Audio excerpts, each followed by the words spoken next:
নমস্কার বন্ধুরা, আজকে দেখতে পাচ্ছেন আমাদের শেফ বানাচ্ছে চমচম। তো আজকের ভিডিওতে দেখব যে চমচম কি করে বানায় আমাদের শেফ দেখাবে। দেখতে পাচ্ছ এটা হচ্ছে ছানাটা ভালো করে হাতে করে ম্যাশ করে নিতে হবে। এইভাবে হাতে করে বারবার ধরে ম্যাশ করতে হবে, তারপরে এইভাবে মিষ্টিটাকে তৈরি করতে হবে।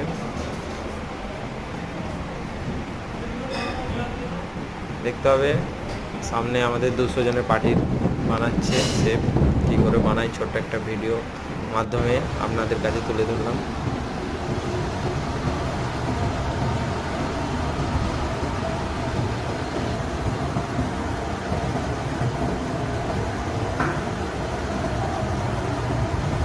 তো দেখতে পাচ্ছ বন্ধুরা, আমাদের চমচম হয়ে গেছে।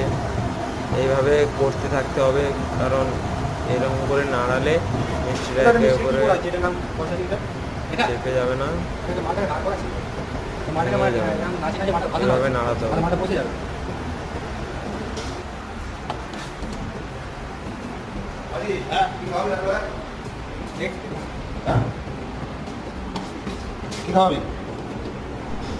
দেখতে পাচ্ছ হয়ে গেছে আমাদের চমচম রেডি। এতে মালাইয়ের মধ্যে ফেলে দিলে মালাই চমচম হয়ে যাবে।